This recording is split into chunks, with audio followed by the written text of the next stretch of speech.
Today on episode number 486 of the School of Podcasting's morning announcements, which you can find at schoolofpodcasting.com/486, we've got an interview with Taryn Arnold from Patreon that has me changing how I'm going to be treating Patreon in the future.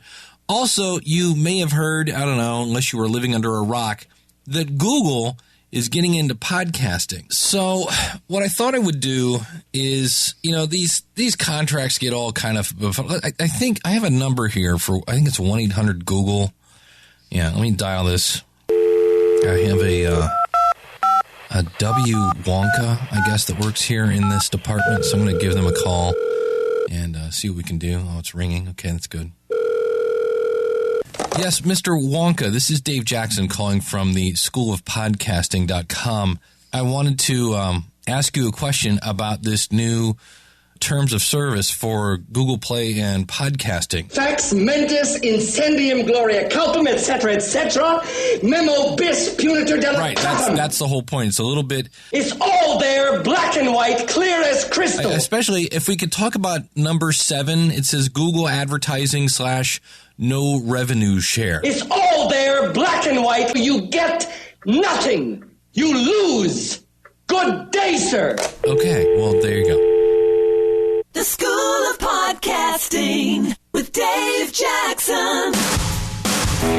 Podcasting since 2005. I'm your very own personal podcast coach, Dave Jackson, thanking you so much for tuning in. If you're new to the show, look, we talk about all things podcasting here.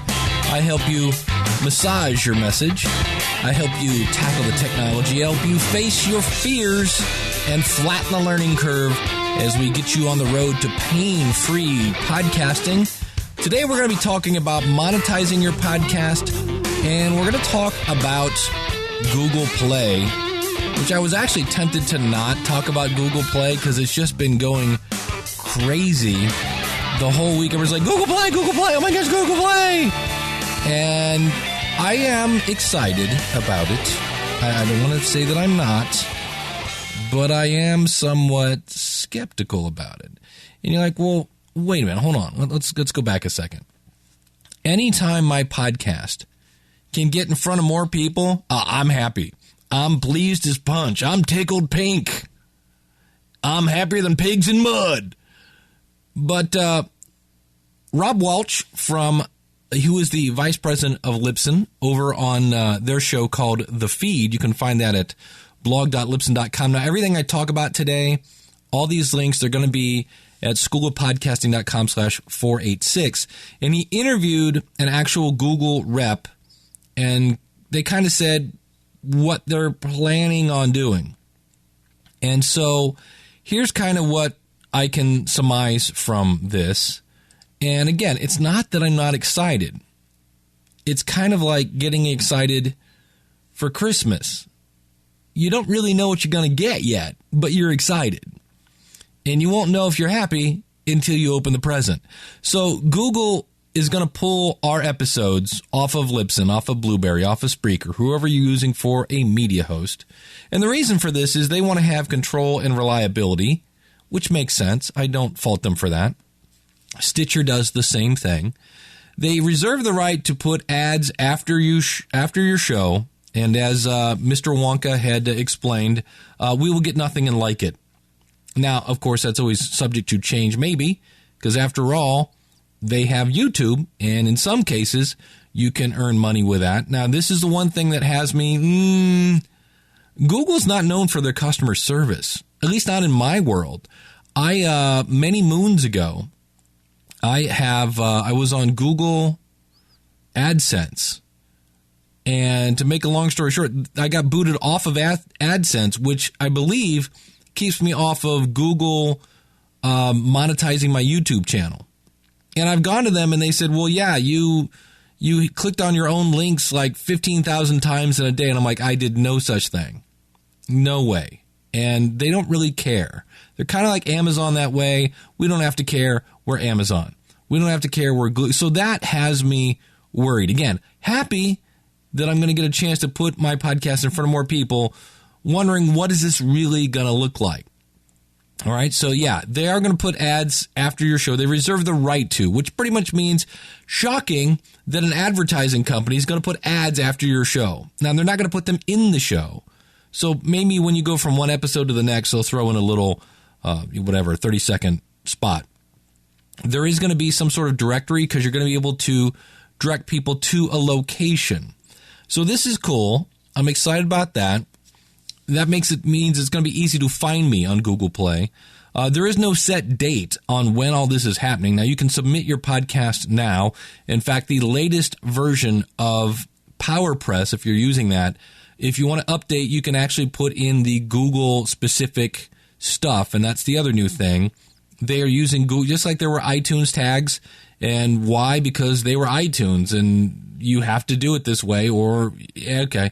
Well, you have these Google tags, and now that you have PowerPress, and Libsyn also has this setup. But what if you're using somebody like Spreaker, who's a great service, things like that? They will accept your old iTunes stuff, and they'll just translate it. So, and right now, and I'm sorry, please don't shoot the messenger, it's just for the USA as they roll this out. According to the interview that Rob did, there will be stats now. Are those going to be fed back into our media hosting company, like if we're using Libsyn or Blueberry or Spreaker or somebody like that? Not sure exactly. They're not going to be splitting our file into bits, so they're not injecting ads into our stuff. And they hope to feature your show, not, thank God, hopefully there's not some sort of, I don't know, great and googly section that we can all get completely obsessed over and like new and noteworthy. Oh, see, I just threw up in my mouth just a little every time I say that. Hopefully there won't be a new and noteworthy version of Google. They want people to basically have your show up when people search for a topic. They want you to get what you want when you want it. And so this is probably why Google paid somewhere between 15 and 35 million for a website called Songza, Songza. And this was a company that generated custom playlists. They bought them back in 2014. So I believe that's kind of how this fits in to that whole thing. They want a really customized experience when it comes to search. So the beautiful thing is that, Google owns search, and a search company and an advertising company is getting into podcasting. So I'm excited about that. Their artwork spec for this is from tiny to ginormous. So to just get to the bottom line, you can use your 1400 by 1400 artwork that you use for iTunes.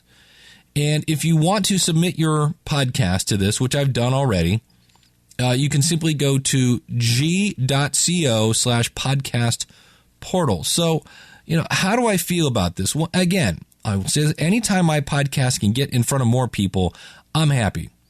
I've been online for a while, and I'm just somewhat skeptic because I'm not seeing anything yet. Yes, it's coming, but I'm like, I would rather voice an opinion when I see what the heck I'm talking about.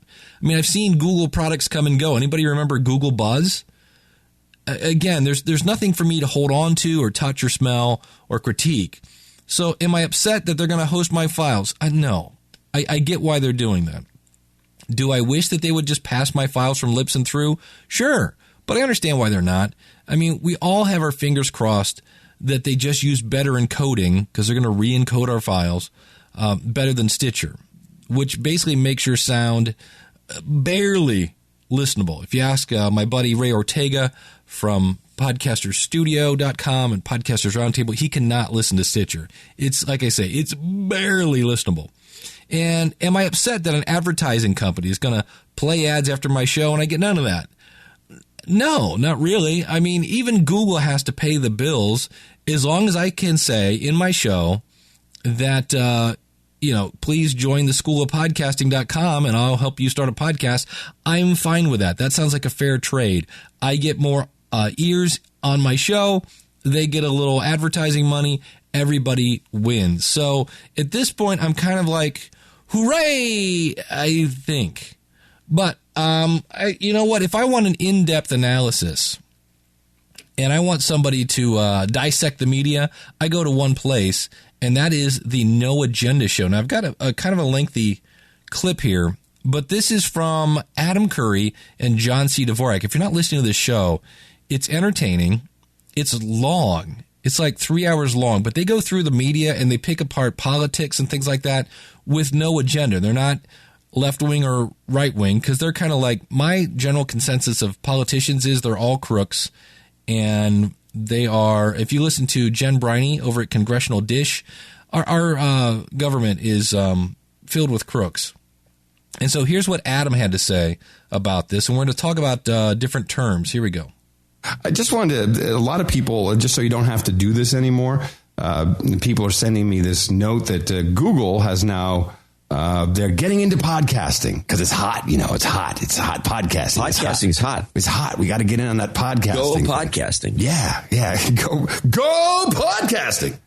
And so they're like, hey, just I definitely have to make that my new ringtone. Go podcasting. Submit your RSS feed and it'll be great. And it was like, hey, they already threw RSS out the window. They already threw it under the bus. Yeah, well, not for podcasts. And but here's why we're not going to do that. One, Google, in their terms of service, if no one bothers to look at this, of course, they assign themselves the right to put any type of advertising at the end of your show, after your show. They won't do pre-roll, they won't do mid-roll, but they will do advertising after the show, which is just a start. Because that's just the beginning. Oh, it won't mean anything. It's no big deal. But here's the mistake that people make. Well, first, I'll tell you what else. So then they have, your show has to adhere to the content and conduct policies for podcasts.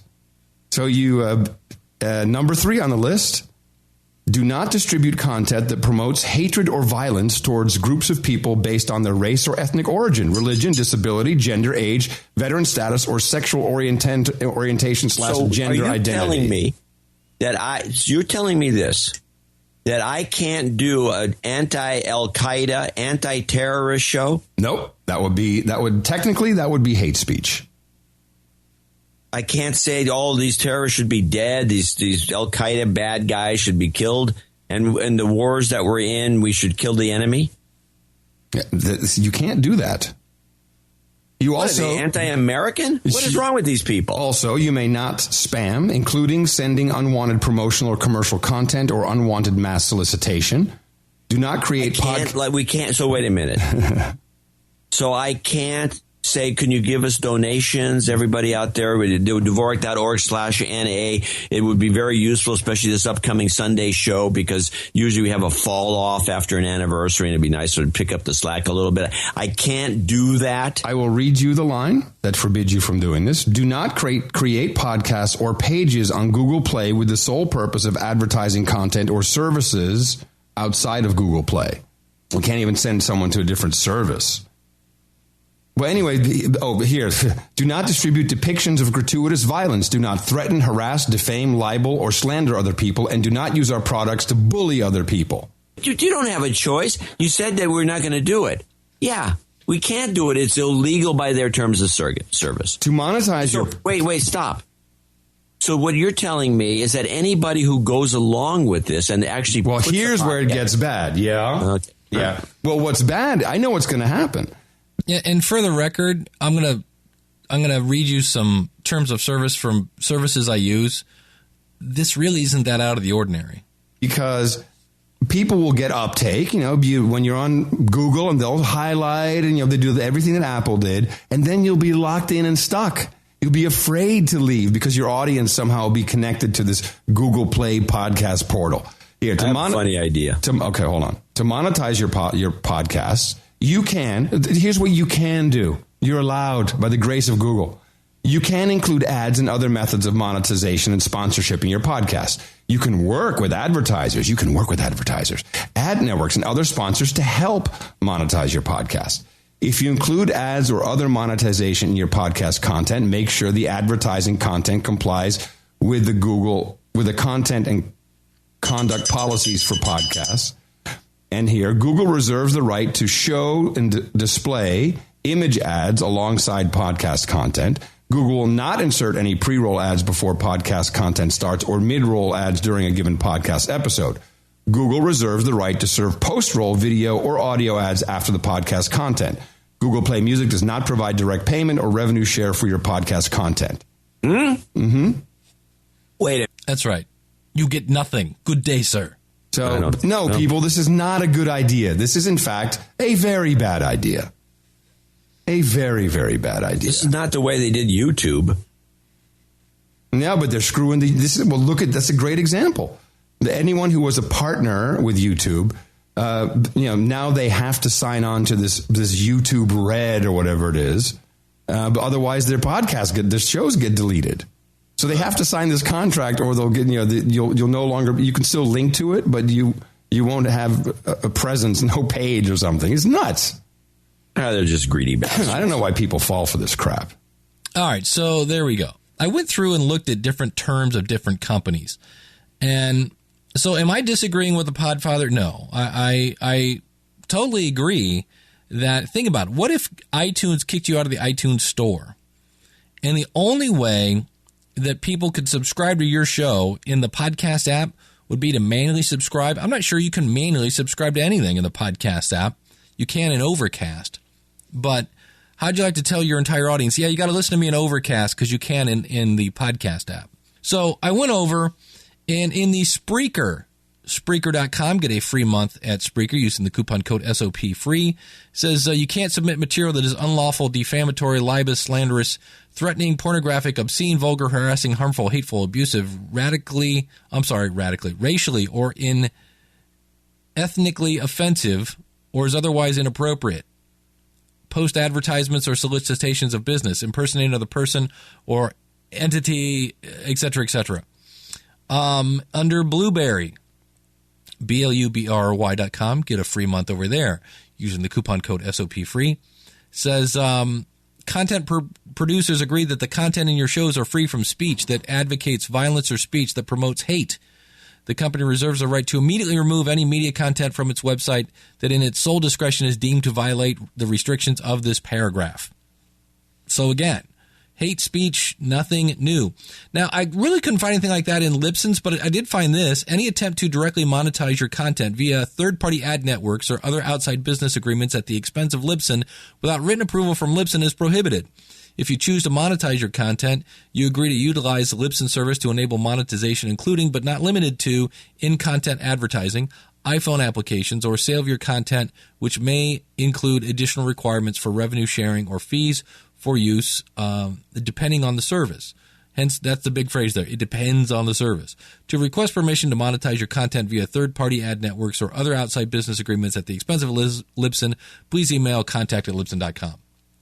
So there are all sorts of, my point here is that, if people are getting, I guess, up in arms about this, most terms are somewhat restrictive. They don't want you to be, I would say, an idiot, right? I think, wasn't there a problem? Oh, this was like 2007 where there was like a Nazi podcast and the whole thing was over free speech, and could they or could they not say that?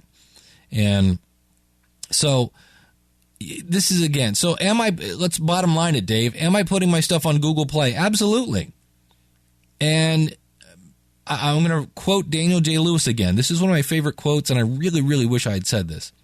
You need to promote your podcast like Apple, Google, Spreaker, Stitcher, TuneIn, is going to do nothing for you.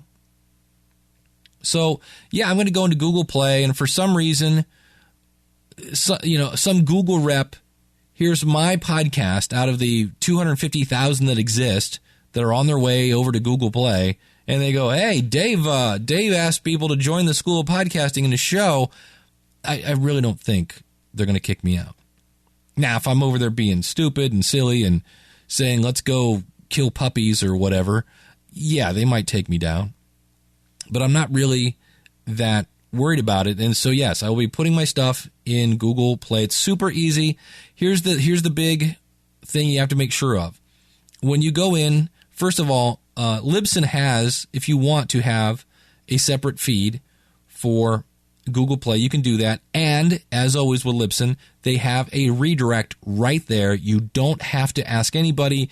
In the event you ever want to change that, you have 100% control. That's why I like it.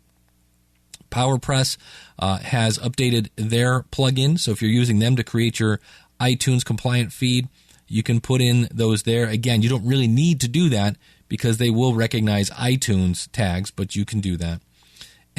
But you want to make sure in either one of those locations, however you're making your Google compliant feed, make sure the email that you're using there is legit, because they'll send you an email, you'll click it and confirm that, yes, I own this show. And when I did mine, I had a couple of shows that didn't have a description, so I had to go back and update that. And it took about a day and a half for the School of Podcasting to get okayed and submitted and that whole 9 yards. So Google Play coming down the pike should be fun in 2016 to see where that takes us, what it looks like, what it tastes like, what it smells like.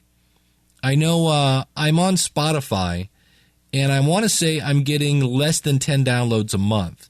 Now, that is because I do not have my artwork, for whatever reason. Everybody else in Spotify is showing their artwork. There are people that don't have artwork that are in Spotify. My show, The School of Podcasting, is in Spotify. The only way you find it is if you search for it, which is kind of disheartening. But again, I'm promoting my show like Spotify will do nothing for me. And some might say at this point, that's what they're doing. But I don't want to bash them. It's beta. They're moving slow over there at Spotify. And again, when this gets rolled out to everybody and it's official and they're done, then I'll come up with my official opinion on being in Spotify. This podcast is part of the Power of Podcasting Network. Find it at powerofpodcasting.com. Changing the world, one download at a time. I have 2 Patreon accounts. One is for Ask the Podcast Coach, which you can find by going to askthepodcastcoach.com/awesome and become an awesome supporter. And basically how that one works is you pay whatever you want per month, and you get access to bonus content, videos, things of this nature. And it's an easy way to get, if you don't want to join the School of Podcasting, but you'd like to help support the show, you could do that. Now, if you're worried about this monthly fee, you can check out my other Patreon account, which you only get charged when I put out content. So I usually put like one thing over there. I'm actually behind. You can find that by going to schoolofpodcasting.com/Patreon. Now, notice I am not giving you patreon.com/podcastcoach because these websites come and go. I don't believe Patreon is going anywhere. But again, I always like to control where I direct people, because if I had said Joyride, get joyride.com/whatever, School of Podcasting, that website's gone. And so I will be in the future. I'll be playing with Podbean's crowdsourcing to see. But as I say in this interview, it's all kind of like, well, it's just a ripoff of Patreon. So I'm going to play you a clip here, or an interview I did with Taryn Arnold from Patreon, and it's really changed how I'm going to use my Patreon account. So here we go. All right, well, joining me via Skype, she is the Community Happiness Rep. Love the title, by the way, because I'm sure everything falls under that, because who doesn't want to be happy? So from Patreon, which is a great crowdfunding platform that we're going to talk about today, the one and only, don't be fooled by cheap imitations, Taryn Arnold. Welcome to the show. Clap, clap, clap. Thank you so much. Happy to be here. And let's start off. We just explained you are the Community Happiness Representative. So that is, I used to be a customer service representative many moons ago. Yes. And the great thing is everything falls under that term eventually. It totally does. So if anybody's remotely unhappy, somehow that ends up on your plate. So what's a typical day in your life look like? A typical day of my life. Well, it's very similar to what I imagine a customer service rep would do. But, we're in San Francisco and startup-y and cool. So, they throw some happy words in there to make it fun. But a typical day for me, I get into the office. I basically spend the whole day scanning Twitter and Facebook, making sure that everyone's happy. Any questions go answered. making sure that I'm sending fun gifts along the way, GIFs, depending on how you want to say it. And I do support, and I do a podcast, and it's fun. It's all types of crazy, but my day-to-day is making sure that our community stays in the know and stays happy with what Patreon's doing. Well, for anyone who's been under a rock for the past year or so, why don't you explain what Patreon is? So, pull your chain and do that lovely elevator speech thing that I'm sure you've done 8 million times by now. Oh, well, of course. Yeah. Patreon is a way to pay your favorite creators for making the stuff you love. So it's for creators and their fans. For creators, it's a way to get paid for doing the things that you've already been creating, whether that's podcasts or webcomics or music. And for fans, it's a way to finally be able to pay the creators that you followed for so long to do what you're doing. So you can think of it like a virtual tip jar where you say, hey, like I am your fan. You have been making some awesome stuff, and I want to throw you, let's say, $5 a month so that you keep doing what you're doing and you don't, put your love of podcasting or something to the wayside. And through that, you create an awesome community of fans, and you can offer rewards, which is really cool. And you can allow your fans to kind of come alongside you and actually support you and enable you to keep doing what you love doing. And for somebody who might be thinking, well, why don't I just put a PayPal donate jar, or something on the website? How do you differ from just PayPal? Yeah. So our whole goal, and this is something that we're working on in the coming year, is we want to be a community of people. I know I'll probably say that word often, but we want to be a community where your fans, where a creator and their fans can come connect. We have it's kind of like a Facebook wall, but patrons can come, post anything they want, thoughts, fun little things they learn from looking at a creation that a creator posted. They can comment on single creation. You can message your favorite creator. It really just gives you a inside look into what your creator's day-to-day life looks like, or what their creative process looks like. And a lot of creators do whatever they can to give that special look, instead of just making this a paywall, which is something we're really trying to be careful of not being confused as, because we don't want it to be like, hey, you just put your money here and here you go. Like, this is how Patreon works. We don't want it to be like that. We want people to come here and say, experience by getting to know the creator that I liked more by becoming a patron on Patreon. Yeah, I think that's the biggest difference is somebody can leave me a donation, and assuming that I get the notification that somebody has donated, I then have to go dig through PayPal to get their email address to go, thank you.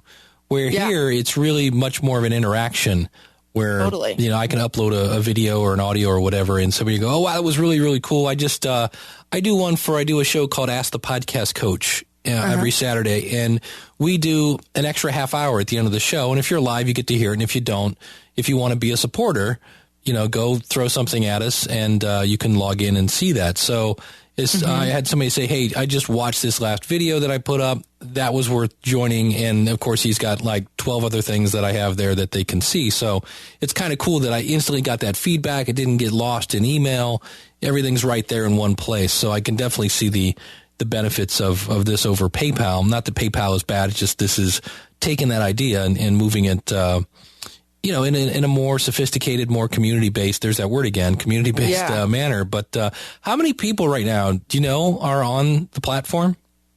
We are processing monthly around $3.5 million to creators, which is crazy. Like, even just saying that feels so exciting. That's how much creators are getting paid a month in total, which is so bizarre. Like, it is such a fun thing to come to work for and see that we have stats on our wall, and that's always something that's so exciting to walk in and see. And there are around 25,000 financially active creators on the platform right now, so it's very, very exciting.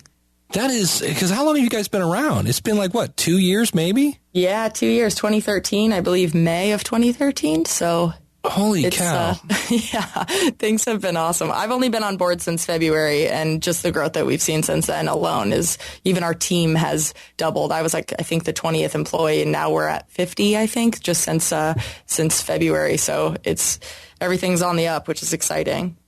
what are some of the like best practices that you've seen with people that if somebody's thinking, wait, you know what, I keep hearing about this thing, I should probably start one. Any best practices? Yeah. So of course there's like the generic things of, make sure that you're always engaging with your fans on Patreon. People see so much more success when they comment back to comments left on their page, or when they're always sharing things out to their community on social media, or delivering rewards on time. Just making sure that you're really, really present and playing up the community aspect of the whole thing, instead of, like I said, using it as just a way to collect payment. But the truth is, like, full honesty, we are trying really hard in the coming year to be a platform that is better with discoverability. Our most successful creators on the platform have, like, even podcasts, like, they have had fans for years, like long-time listeners that have been waiting for an opportunity like Patreon to show up. Okay, so I'm going to pause that here, because that's a key point. Long-time fans. They've been doing this a long time. So when we hear about the thousands of dollars, this isn't a case, and she's mentioned this here again. This isn't like, hey, I've got a Patreon account, and, it's manna from heaven. All of a sudden, people just start throwing money at you. I talk into a microphone, and people give me money. That's not the way it works. You got to work. You got to work it, baby. So I love the fact that she's pointing this out. These are people that it's not happening overnight. And that's why I think it's worked so well for so many creators, is because we delivered something that they've been waiting for. And, they've had a fan base offline. And now that Patreon has showed up, they've been able to say, like, great, I can't wait to finally be able to give. And we are really working hard on discoverability. So people that don't already have a fan base, when they come to Patreon, we want it to be like, hey, we're going to help you get fans. Like, we are going to put you in front of these patrons that are also supporting these podcasts or supporting these webcomics, because we believe that, it'll drive patronage here. So I love that idea. One of the ways I used to discover podcasts was when I was back in the day using iTunes. You would go in and subscribe to a podcast and said, well, people like this one also like this one. And that's how I used to be subscribed to like over 100 podcasts. It was insane, but that's how I found it. So any kind of discoverability, granted, most podcasting is spread via word of mouth, but I'm all up for anything that'll, again, put my podcast in front of another person. That's it's a bummer, because so many people will write in and say, like, hey, I launched my page and I don't know why I haven't seen any patronage show up. And our response right now is like, yeah, I understand and I feel you. And we're trying really hard to make discoverability our main priority. Which is why we're getting down the nuts and bolts of how payments works and just how our site works and looks in general. And then we're going to be able to move into helping newer podcasters or creators get in front of other people so that they can build their fan base on Patreon instead of just migrate it. Well, and I would think, like anything else, you have to ask. You can't just totally sign up and go, okay, I signed up, I made my video, where's my $1 million? You gotta, you have to give people a reason to subscribe. You have to ask them to subscribe, and it's not just a case of I put a button on the website, because a lot of people, especially a lot of people with a podcast, they're not on your website. They're listening to you on their phone. They may have, so, and that's where you've got to, definitely let them know what's going on. And a little thing I call deliver value.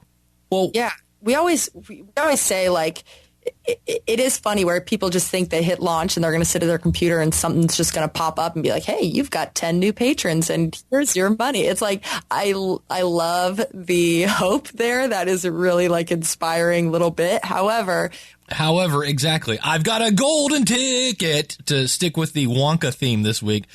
No, you got to work it, baby.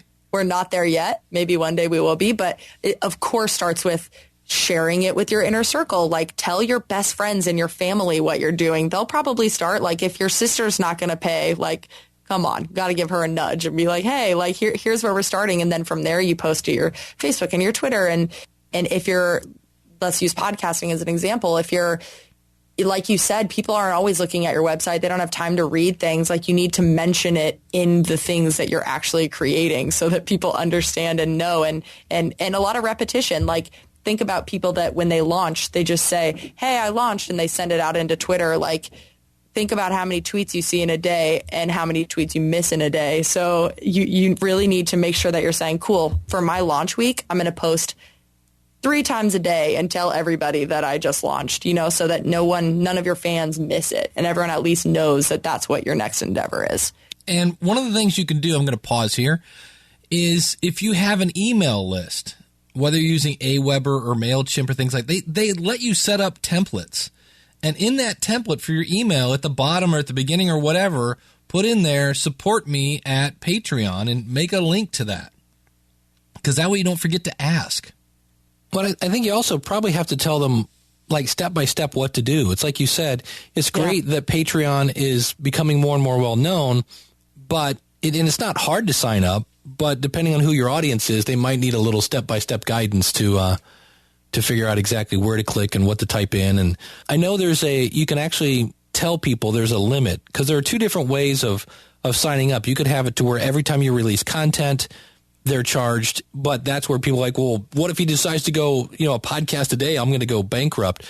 So you need to let them know to calm their fears. No. You can put a cap on it. Pay me $1 every time I release a video, or, with a maximum of $5 per month or something like that. So you can tell them that so they don't get freaked out. Calm the fears before they show up. And then the other one is you can have just people say, hey, just pay me a monthly fee, and I will just be putting out stuff. Is there any, one that fits better to a certain circumstance, or do you see people migrating to one more than the other? Or I think most, I don't know the exact percent, but I know that over half of our creators are monthly. I think it's just easier. Honestly, I think it's easier to manage.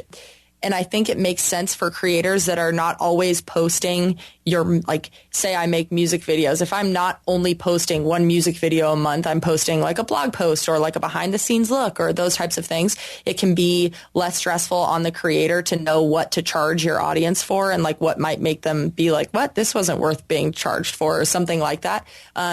So I personally think monthly is just easier for creators. However, for creators that are, say I make, let's say I make a music video and it takes me months to make this video, and maybe I only put one out every 2 months or something. I know I don't want to be charging my patrons during that month that I don't post anything. So for people that are posting things less frequently, I would say that per creation, like charging your fans per creation is a better movement, so that you're not just like waiting. So your patrons aren't just like getting charged for nothing that you're doing. Yeah. It's funny because I have 2 accounts, one with both because I love to play with toys. Oh, interesting. And it's funny because the one that is where I, they get charged when I put something out. It's weird because I'll see, every time I post a video or something, I make, I think it's $26 or something like that. And so I'll look at the video and go, is this worth $26? But I have to realize that's going, that's whatever. It's $1.50 per person or something like that. So I need to look at this as, is this worth $2? And yes, it always is. But it's like, I look at it and go like, is it worth 26? So I have a hard time putting stuff into that channel because I'm always going, is this worth $26? And I was like, yes, it is. So you have to get out of that mindset. And again, it's always important to remember, I think a lot of people think that like they're paying for the content, like, oh, I'm giving him $26 to make this thing, where really this stuff is free. Like we always, for the most part, like you're uploading it other places. Like it's not just exclusive to Patreon. And I think that's why people get like, I've heard a little backlash around like, well, why do I have to pay for things that are already free? It's like, no, you're not paying for things that are free. I always think like, man, patrons are the most generous people that have ever lived. Like they're just like, hey, this stuff is free, but I'm going to give you money anyway. It's just such a joyous experience every time someone gets a new patron. I'm like, yeah, that person is freaking awesome. And I'm going to jump in here. As weird as it sounds, it's the law of reciprocity.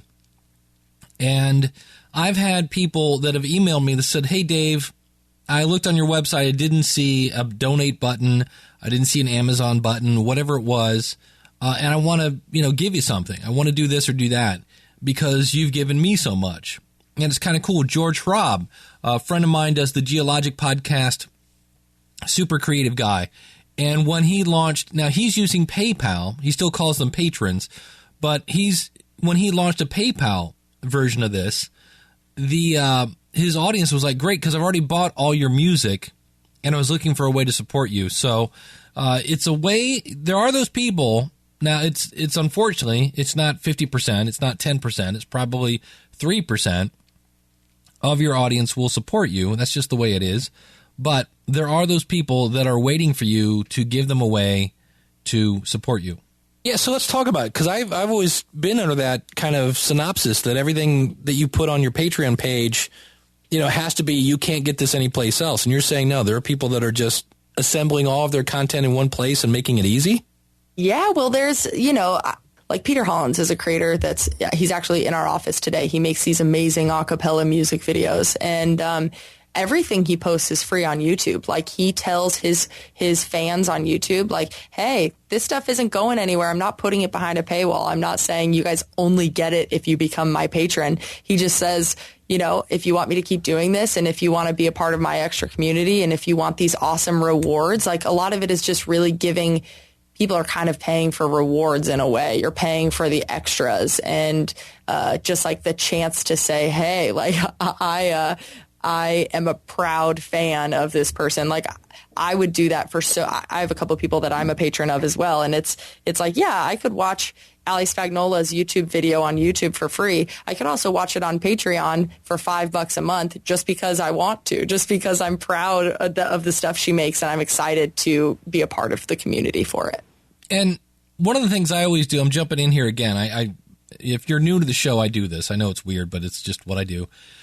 One of the things when I'm talking about Patreon to people is, like in my video, I mentioned the fact that, if you go to the movies with your wife, you're going to blow at least $40, $50 if you want popcorn. And of course, yes, I'll take the, bucket size Coke, the size of my head, for an extra $1. Why wouldn't you? Right? But by the time you're done, there's $50 and you watched a movie that was meh. And so explain that to your folks when you say, yeah, I'd like $5 a month. Right? I mean, come on, that's next to nothing. It's in their couch cushions. Well, we should probably answer that question. What does it cost you if you have no patrons? It doesn't cost you anything. Yeah, exactly. So if you try this and it doesn't work, you're out nada, zippo. Yeah. People will write in and say, like, hey, so how much does it cost to use your service, and what's the application process? And I'm like, great news for you. Like, doesn't cost you a dime, nor is there an application process. Like, we obviously have guidelines and hopes of what the kinds of content on Patreon is, and really you can sign up, and if it doesn't work out, that we don't, like, say you get $10 of patronage and then it doesn't work out. It's not like we take your money from you and we're like, sorry, you didn't hit your goals or anything like that. Like, you take whatever money that you get, and if you don't get any money, it's totally okay. We don't charge you. There's nothing like that. Well, and that's where, and I would love to hear you answer this, because when I try to answer it, I go, it's kind of like this. And if it's the second Tuesday of the month and the moon is full, how do you explain your fees? Oh, man, that is it's a tough one. Okay. Question. Yeah. I will say, we take 5%, and it's dependent on your payout method. So if you're using Stripe or Payoneer or PayPal, and then for patrons, like, it's all dependent also on how they paid. So did they pay with a credit card? Did they pay on PayPal? Fees in general, we say average fees are in between 4% and 6%, but it can be lower or potentially a little bit higher, dependent on all of those different things. But that is a hard question to answer. And if you want like an exact breakdown, we have in our help center, we have breakdowns between what PayPal charges or what credit card fees are, those types of things. Yeah, see, I like that. Somewhere between 4% and 6%. Yeah. And the reason why they're somewhat detailed is because in the end, you're trying to get the creator the most money you can while still paying and, still staying in business. Totally. Yep. We are creator first. We do everything we can to lower any other issues for creators so that we can make sure that they're getting paid as much as they can. So what have you seen? Because I know some people have like, here's $1, it's $5, $10, $20. Is there any kind of, like when you see somebody going up, they're using this strategy and that'll probably work. Are there any things that you're seeing that are kind of like the norm that seem to be working? Most like when you look at patron data, most patrons are pledging on $5 increments. So 5, 10, 15. And our average pledge per patron is $7. So you can tell that people are it's around 7. So they're either paying 5 or 10 to their favorite creators. And I think that works really well. We want to, related to fees, we want to make sure that we avoid a lot of microtransactions. So if creators are like getting a bunch of $1 pledges, that can be really hard on fees. So we always say to like incentivize your $5 and $10 pledges, because those are, I would say those are the ones that really bring in the most value for both the creator and the patron. And it I don't know, it feels good. Like when I think about it and I'm like, do I want to give $3 to a creator or $2 to a creator? It's like a $5 bill. I picture it as a $5 bill. I'm like, man, that sounds good. Or a $10 bill. Like that feels good to offer someone for something that I love. We used to do pledges under $1. Like people could pay on like the 50-cent pledge level or something, which we've stopped because it was hard on microtransactions and it just, just so many little charges over and over again. It just doesn't add up well. So I would say to bulk up your $5 and $10 reward tiers, because those are the ones that most patrons are pledging at. And are we allowed to say publicly, or do you know who is like the top, the king of the hill over there at the moment in terms of bringing in some dough? As far as podcasts go, I grabbed a couple of our highest earning podcasters, and they range anywhere from $15,000 a month. The three that I pulled, like our top 3 earning podcasts, like Tom Merritt, who does the Daily Tech News Show. We have Comedy Button, 5 guys doing some funny stuff, and then the Kind of Funny podcast, and they're anywhere from $15,000 a month to $24,000 a month. So that's right. Let's just pause and think about it. $15,000 to $24,000 a month.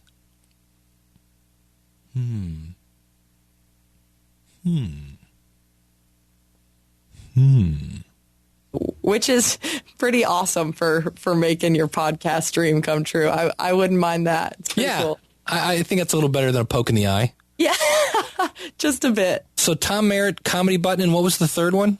Kind of Funny. Kind of Funny. So yeah. I'll have to reach out to those guys and go, how are you doing that, dog? I did reach out to Comedy Button, have not heard back from them. Those guys, it's literally, and I kind of always poke fun at this format. It's like 4 guys, 1 brain kind of thing. They're just sitting around making each other laugh. It's definitely not safe for work. And I was going to play you their pitch. I can't find one that's clean enough to play in this show. I'd have to bleep out half the stuff. Yeah.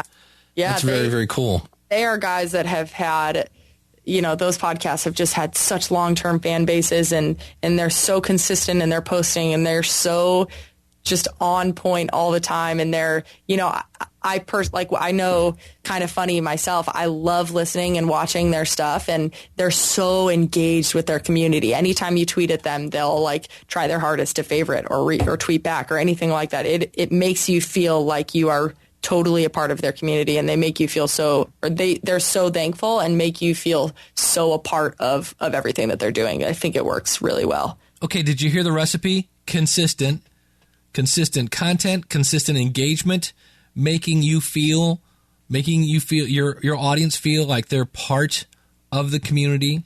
The fact that when they tweet you tweet them back. Oh my gosh, you tweeted me back. I can't believe that. That's a recipe, making people feel warm and fuzzy. And the fact that they get that behind the scene access. It clearly works well. Yeah, obviously. If they're getting that kind of cash a month, I'll tweet back for that'll work. In terms of, because I know there's got to be some really interesting rewards. Have you ever seen one that you're like, the what? The who? That you've some got? Weird ones. Yeah. People joke. There's a lot of joke rewards I see. So people will give, the standard rewards of like, oh, you could do a webcast, or I'll give you behind the scenes look at what I'm making, or I'll give you a free download. Those types of things are standard and awesome and work super, super well. And then some creators will get crazy and they'll say like, if you give me $30,000 a month, I'll fly to you and kiss you, and I'll kiss your child's forehead. And like, there's always really, really crazy, funny things like that.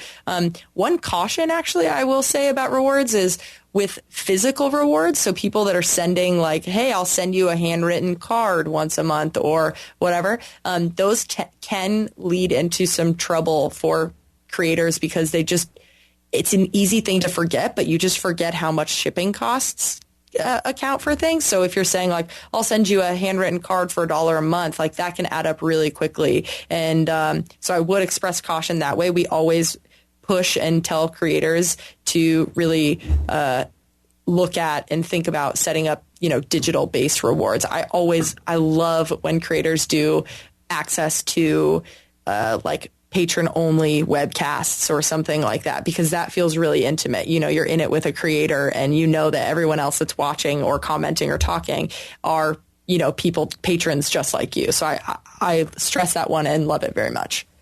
Yeah, that's one of those things. I've also seen people that I always wonder, like in terms of scale, like, hey, if you do this, we'll do, 4 extra shows a week. And I'm like, well, wait a minute. When you're doing 1 show a week, it was really, really good. The last time I checked, there's still only 24 hours in a day, and now you're going to do 4 times as much. That's 4 times as much prep and 4 times as much. I'm always thinking, is that going to scale? Because just because I now get 5 episodes, I used to get 1 really good episode. Now I get 5 that are meh. Yeah. I think creators just get so excited. They're just like, I'm going to do this and I'll do this. I'll do this. And, you can always switch around your rewards. We don't, say that you should do it often. I don't recommend just switching them around on your patrons all the time, but you can if you're noticing that a goal or reward you made is like not tangible or something that's not going to work for you. But yeah, you do have to think about these things. You don't want to just throw things up there and say, this might not happen, because if it happens, you've got to fill that, Right. Yeah. Well, that's a great question. So if I started off and I think I have one for $1 a month, you will get my undying love or something like that. And it's my, you can sleep at night knowing that, you've helped somebody out.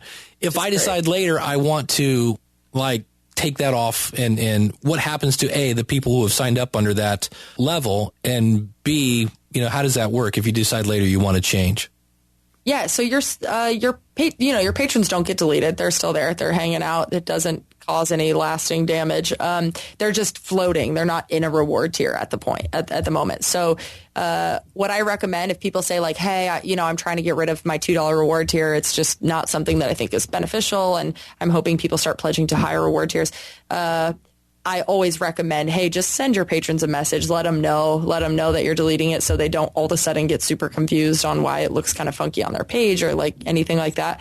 So yeah, just overall, what we always say here at Patreon is transparency just rocks it here. Like asking is needing to be transparent, and that's being vulnerable, and it's good. And you need to ask for things, and you need to be honest about things. And, what you're making is out in front of everyone, which is scary for some people, but nice for others. Like not only your creations, but like even the dollar amount you're making. So most of our creators are okay with transparency, because that is kind of a scary thing to show the amount of money that you're making. So we say that you also reflect that and carry that on to when you're making changes to your page or anything like that, just so your community feels like they are in the know of what you're doing. Sure. Anytime you can keep them in the loop, that's always a good thing. Totally. Awesome. All right. Well, as we get ready to wrap up, a couple other quick questions. You have an option here for everyone. When you make a post, you basically could make a post that anybody can see. Mm-hmm. And I thought about that. That's probably a really good idea, because somebody may be thinking about becoming a patron or not, and they're like, well, I don't know. What do I get? So if you have a couple that are free for everybody, it's kind of like a free sample when you go into the grocery store on Saturday and they're like, here, would you like to try this? By having some, is that basically how people are using that? Is kind of here's a little bit of a sneak peek? Totally. Yeah. It's saying like, hey, this is what you would get. And again, these things are often, they're free elsewhere. So to me, it makes total sense to leave a lot of posts as public, and for everyone, so that people, if I stumble upon your page, I want to know what you're making. I don't want to look at your post tab and see everything tapped out, and I can't see any of the stuff that you've been working on. It's hard to want to jump in and be like, cool, I can't wait, when you're just like blindly signing up for something. And so I think it makes a lot of sense. Also, sometimes creators will, we want to feature a creator on our featured page because we just think that what they're making is awesome or unique or whatever it is. And it's hard for us to do so when all their posts are patron only. We're like, hey, can you switch one of your posts to public just so other people can see it? And yeah. Yeah, that's something I need to do, because most of my stuff is for patrons only. And I'm like, well, that's kind of silly. It's exactly like you said. Somebody, unless they know me from my podcast or whatever, they may not just want to blindly sign up. If I can give them a little tease, that'll get them in the door. A little tease. Yeah. And we really, we want, as we move towards discoverability, we want that to be, right now it kind of makes sense. I can see why people do patron only everything. They want people to become their patrons. These are people that are, people aren't falling on their page organically through Patreon yet. But as we move towards discoverability, we're hoping to push more pages in front of our, patrons on the site. And when we do that, it would be really helpful to have a lot of your stuff not behind a patron only sticker. Yeah. Well, the other thing we need to talk about is before we hit record, you mentioned that you have a podcast. I do have a podcast. So tell us about your podcast. So I do a weekly 10-minute podcast. It's on SoundCloud, but we push it through Patreon, and it's called Calling All Creators. I email some creators beforehand, and I say, hey, does this day for 5, I'll say like, hey, does this day work for you? And they're like, great. And I'm like, cool. I want to call you. I kind of want to surprise you. So I'll maybe call you in between 2 p.m. and 7 p.m. Like I give kind of a bigger window. And I call them, hopefully catch them off guard so that, when their fans listen to it, they're like, wow, what was my creator doing? What was the creator I support doing just on their own before, like without just, it's different when you're expecting a phone call. So I kind of catch them off guard, chat with them. I only get 10 minutes, so I get a little bit of what they're doing on Patreon, but it's really just about the creator. I want like a fan to listen to it and think, whoa, like that was just, I got to know some odd things about my creator in that, that 10-minute period. So I ask a lot of curveball questions. I ask goofy questions. I ask, we, play a game sometimes, or I have a challenge or a quiz for them. So it's really fast paced. Just showcasing the different creators that we have on Patreon and what a normal, 10-minute phone call would be like with them. Awesome. And if anybody has any questions about Patreon and they want to follow up, where's the best place to go and what should they click on and that kind of stuff? Yeah, so you can tweet us. That's always an option. That's just at Patreon. And then also if you head to patreon.com/help center, or actually patreon.com/FAQ. That'll be quicker for you.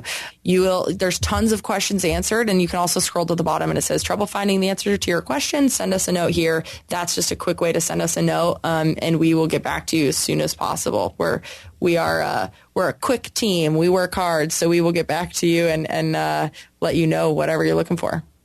Awesome. Well, Taryn, thank you so much for coming on the show. Yeah. Thanks for chatting with me.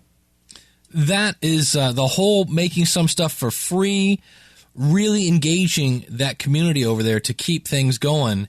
I know I'm going to definitely start work. I actually, if I had to do it again, I would have one that was monthly, and I would throw everything I do over there.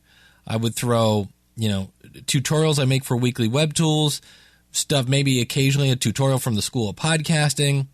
So it's really interesting. I went back and looked. We actually talked with one of the folks from Patreon back in Anthony, I think it's Privatelli. This is back in March of 2014 when they first had launched. And it was interesting because at that time, Tom Merritt was making $9,000 a month, and now Tom is making $16,178.90 per month. The D6 generation, they were making $232 per episode. Now they're making $619 per episode. They have 236 patrons. If I go back, let's see. The Angry Chicken, that's the name of it, had $176 per month. 43 patrons. Now they have 563 patrons making $1,400. It looks like a month per Prime every Monday. Yeah. So it's amazing. Michael Falzone is making $299 per podcast. Back in March, he was making $371. So he actually went down a little. He may have stopped making shows. Who knows? But that, again, goes back to the fact that you have to work it. But I think it's an interesting way for people to get behind the scenes, which is why people like things like, Periscope and things where they get that behind the scenes stuff. Really interesting stuff. So a couple quick things as we head out the door, because I realize we're looking at an hour already. Number one, if you are looking for group coaching, I have a program I called Castermind. It's at castermind.com. Go over and fill out an application. The one thing I need is you have to have a podcast, but even with that, not everybody's going to be a good fit depending on the scenario, and it depends. I ask you there, like, what are your goals? And if I don't think I can really help you achieve your goals, I may have you think twice about this. So it's if you're interested in that, it's castermind.com. It's you, me, and 2 other people, and we meet once a month. So it's kind of a accountability group. Also, now that it is November, it's time to record something. Go over to schoolofpodcasting.com/favorite and let me know what your favorite podcast is this year and why. Now, also, let me know what your podcast is, if you have one. And if you don't have a podcast, that's even better in some ways. But if you have a podcast, tell us where we can find it and what it's about. But the big thing we're looking for there is what's your favorite podcast, and the big one we're looking for is why. Because when we learn why people listen, then we can try to encompass that in our shows. So, and also, you'll be played on the last episode of the year of 2015 as I record this, and it'll be transcribed and put into a book. So you get double the exposure. So for everybody's going, I wish I could get people to listen to my podcast, here's an open call to get your voice on this show.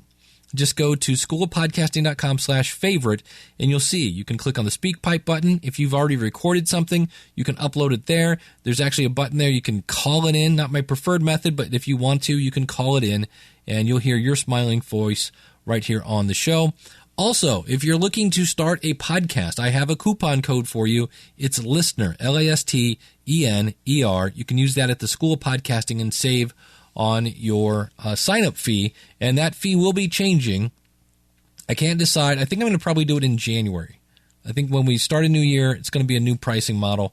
But if you're interested in the School of Podcasting, now would be a time to join before the price goes up. And also, if you don't have a website yet and you're looking to start a podcast, send me an email with the subject line Quick Start. And how this works, I send you a link. You order your hosting through my affiliate link, so I earn a commission. And my way of saying thank you is to simply install WordPress for you and give you a free month at the schoolofpodcasting.com. Now, if you already have a website, just use the coupon code LISTENER. But thanks so much for tuning in. In the future weeks, I'm going to be playing an interview with Andrew Helmich, who was, and I think I just butchered his name again. I butchered it when I emailed him. He's from photobizx.com, and I just know him as Andrew. That's why I'm always butchering his last name. And he is a person that started much like his own. It's like his own Patreon. He has a membership site, and it's interesting because I gave him some advice a couple years ago, and he didn't follow it. And yet he still found success. And we'll talk about that and why did it work. And so that'll be coming probably in 2 weeks. I think next week we're going to go back. I started a series on kind of podcasting top to bottom. And last week, if you didn't listen to it, if you go over to schoolofpodcasting.com/485, you can basically hear how your podcasting starts with your idea. Well, we're going to kind of move forward from the idea to, okay, now what's next? So that'll probably be next week. And then after that, we'll get into Andrew. And also, if you hear this when this first comes out on November 2nd, tonight I am speaking at a She Podcast event talking about creativity and why you need to be creative. And just to wrap this up, everybody has been talking about Google Play. And I was like, okay, how am I going to do this different? And I thought about the idea, and I went, you know what? It's kind of illegal to play movie clips in your podcast, but I did it anyway. So that was my way of how can I do this in a creative way and not just report the facts. So something that hopefully made you giggle. And I'm always trying new things, trying new toys. And if you want to join my Patreon, again, if you want to only pay when I put something out, go to schoolofpodcasting.com/Patreon. And if you want to join the one where it's just one monthly fee and Dave just throws a bunch of stuff in there, go over to askthepodcastcoach.com/awesome. And I think that's about 14 different calls to action here at the end of the show. So I think that's enough. And at this point, I will say thank you so much. And we'll see you next week with another episode of the School of Podcasting's Morning Announcements. Until then, take care. God bless. Class is dismissed.